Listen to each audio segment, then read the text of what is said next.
Storks is a 2016 animated feature film. This is directed by Nicholas Stoller and Doug Sweetland, written by Stoller, with an amazing voice cast. We have Andy Samberg, Katie Crown, Kelsey, Kramer, Jennifer Aniston.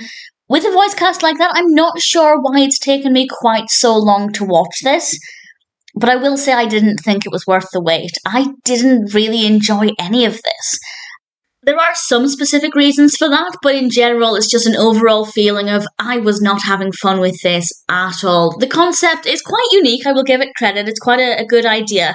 And it's about this factory where storks deliver parcels, but they used to deliver babies. And I won't say why they stopped doing that. I don't want to give away too much of the background information.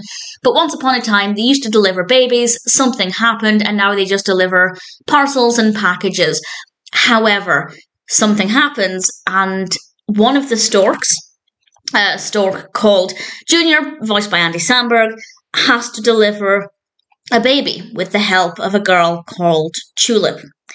And I'll say no more about the specifics of what happens, but I found that the narrative does work well. It's got a decent narrative structure, the pacing is not too bad, but the actual action I found to be really boring.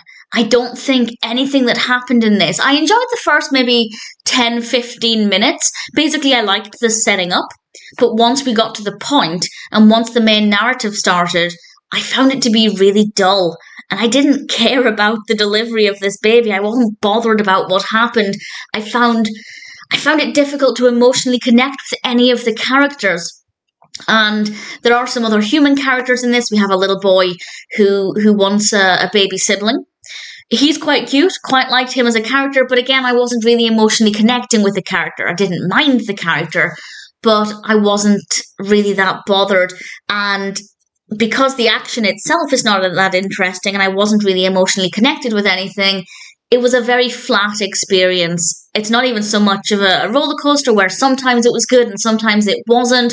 It was just very much flat dullness throughout it after the first kind of 10-15 minutes. The animation as well it's fine. It's absolutely not badly animated, but I didn't find it visually appealing. I didn't really care for the animation. There was nothing about it that stood out to me as being brilliant.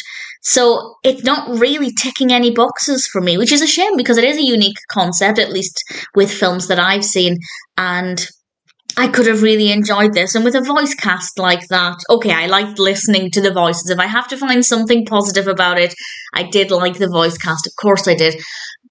But everything else just didn't work very well for me at all. I had relatively high hopes for Storks because it seems to have had a pretty good reception, at least based on some online feedback. It's got 6.8 out of 10 on IMDb across 67,000 reviews and ratings. That's a really good score. So I was expecting something much better, but unfortunately it didn't meet any of my expectations. If it sounds like it would appeal to you, if you like any of the voice cast, I'd say check it out, make up your own mind. It's not a terrible film, but I didn't enjoy it. Storks is not one that I had any fun with really at all.